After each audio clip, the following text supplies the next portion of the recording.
सनातन secrets में आज हम महाभारत में वर्णित ययाति राजा और शुक्राचार्य की बेटी देवयानी एवं राक्षसों के राजा वृषपर्वा की बेटी शर्मिष्ठा का वृत्तांत सुनते हैं। एक बार देवयानी और शर्मिष्ठा वन में घूम रही थी, जहां उन दोनों में झगड़ा हो गया।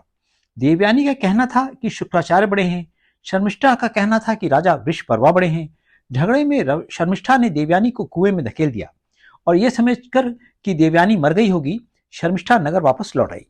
राजा ययाति वन में शिकार करने उधर गए और पानी के लिए उस कुएं में झांके। राजा ययाति ने देवयानी का दाहिना हाथ पकड़कर उसको कुएं से निकाला। देवयानी ने राजा ययाति को कहा, तुमने मेरा हाथ पकड़ा है, इसलिए तुम मेरे पति हुए। राजा ययाति ने कहा कि शुक्राचार्य की अनुमति के बिना वह विवाह नहीं करेंगे। देवयानी वन में ही रुकी रही और उसने अपने पिता को कहलवाया कि वह दानवराज के नगर में पैर नहीं रखेगी। शुक्राचार्य वन में देवयानी से मिले। देवयानी ने अपने पिता शुक्राचार्य को कहा कि शर्मिष्ठा 1000 कन्याओं के साथ देवयानी की दासी बनकर रहे और जहां उसके पिता विवाह करें वहां भी शर्मिष्ठा देवयानी के साथ जाए। दानवराज वृषपर्वा ने शर्मिष्ठा को इस बात के लिए राजी कर लिया।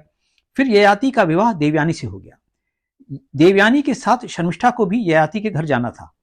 शुक्राचार्य ने ययाति को बोला कि वह शर्मिष्ठा का शरीर नहीं स्पर्श करेंगे। समय बीतने पर ययाति और देवयानी के 2 पुत्र हुए। शर्मिष्ठा ने ययाति को कहा कि देवयानी की दासी के होने कारण वह ययाति के भी अधीन है। ययाति ने शर्मिष्ठा को भी अपनी पत्नी बनाया और उससे 3 पुत्र उत्पन्न हुए।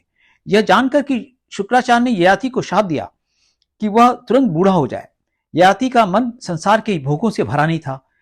शुक्राचार्य ने यह भी सुविधा ययाति को दी कि वह किसी युवा का यौवन उधार ले और बदले में युवा बूढ़ा हो जाए, बाद में वह युवा बुढ़ापा वापस कर दे। ययाति ने अपने 5 पुत्रों से यौवन उधार लेना चाहा। केवल शर्मिष्ठा के छोटे पुत्र पुरु ने पिता का बुढ़ापा ले लिया। ययाति ने पुरु को राजा बना दिया। समय बीतने पर ययाति ने पुरु का यौवन वापस कर दिया और वन में तपस्या करने चले गए। हम फिर मिलेंगे। नमस्कार।